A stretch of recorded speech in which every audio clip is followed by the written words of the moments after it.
sehat, dan bahagia. Pada kesempatan kali ini, izinkan saya, kelompok 1, untuk menyampaikan terkait perilaku ekonomi dalam perspektif Islam. Nah, sebelum membahas tentang perilaku ekonomi, saya akan lebih dulu membahas mengenai ilmu ekonomi di dalam Islam. Apa sih ilmu ekonomi di dalam Islam?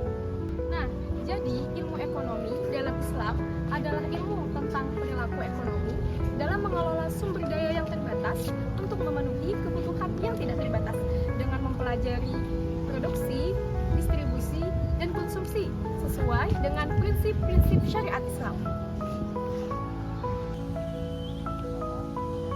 Nah, apa yang dimaksud dengan produksi, distribusi, dan konsumsi itu?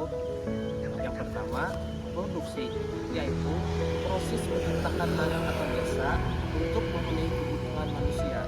Kedua, distribusi, yaitu proses menyalurkan barang dan jasa kepada konsumen.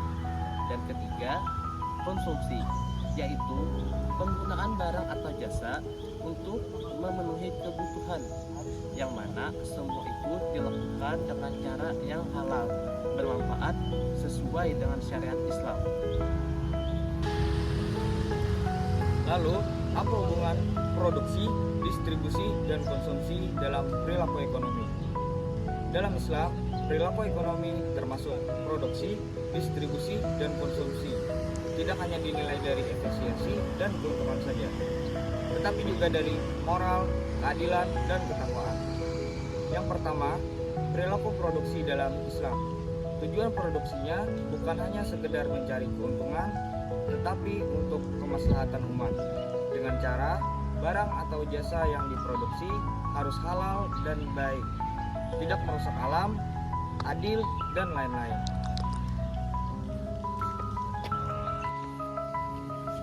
Yang kedua adalah perilaku distribusi dalam Islam, yang artinya menyalurkan kepada konsumen secara adil dan merata kepada masyarakat. Dalam Islam juga menolak sistem ekonomi yang hanya menguntungkan ke kelompok yang kaya dan menimbulkan kesenjangan sosial. Selain itu, distributor juga harus jujur dan amanah.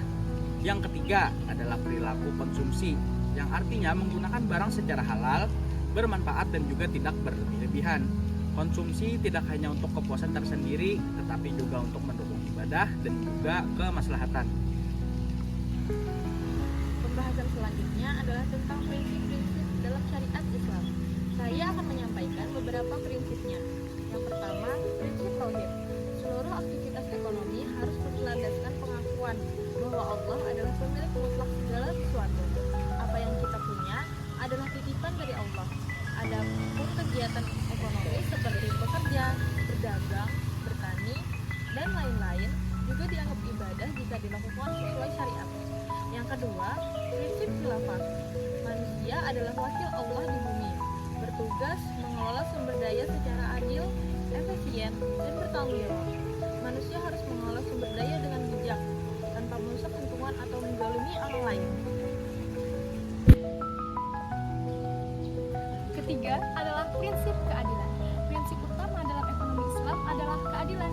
Keadilan dapat diterapkan dalam berbagai aspek, seperti penetapan harga, kualitas produk, ataupun perlakuan terhadap pekerja.